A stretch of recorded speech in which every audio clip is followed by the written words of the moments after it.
Bueno, el circuito cuenta con, con dos tipos de señalización. Uno de ellos indicando en aquellos puntos de mayor conflicto con otros usos que pueda tener el jardín, ciclistas y peatones, indicando que es un espacio exclusivamente para corredores, eso por un lado. Y por otra parte está la señalización de puntos kilométricos y puntos cada 100 metros, de modo que el corredor pueda hacer sus controles de distancia. El pavimento que se ha utilizado para hacer todo el circuito es un pavimento que tiene características tanto singulares. Primero porque es un pavimento continuo, es decir, es un pavimento que no tiene juntas. Es un pavimento que está formado por tres capas.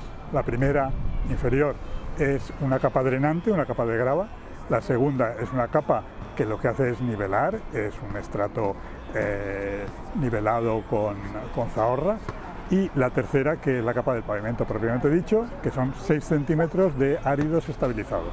Este es un pavimento que se han hecho comprobaciones de testeo con el Instituto de Biomecánica de Valencia a efectos de comprobar la elasticidad del propio pavimento, de modo que sea más cómodo, que es lo que se busca a efectos del corte. Bueno, dentro de lo que es la señalización del circuito, tanto en el kilómetro 0 como en el kilómetro 5, el principio y el final, se han colocado unos paneles que permiten el autocontrol a efectos del uso del propio circuito, que es el test de Cooper.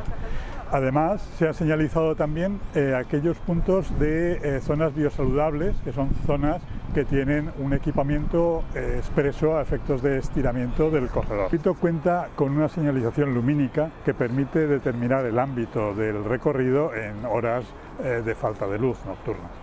Este tipo de iluminación es de bajo consumo, con gasto mínimo y con una intensidad muy baja también, de modo que no haya ningún tipo de contaminación lumínica. La situación de estas balizas, de estas señales lumínicas, es cada 12 metros y medio. Y el funcionamiento irá conmutado con lo que es el alumbrado público en el encendido y hasta las horas en las que realmente el circuito pueda estar en uso. Bueno, el cometido del circuito fundamentalmente es crear un ámbito que sea específicamente para corredores, de modo que ayude a organizar el funcionamiento del Jardín del Turia, que es un funcionamiento realmente muy intenso durante realmente la mayor parte del día. De modo que pueda canalizar lo que es el corredor por este circuito que ahora estamos presentando y por lo tanto separarlo de las circulaciones de bicicletas, circulaciones de paseantes, las circulaciones con mascotas, etcétera, etcétera.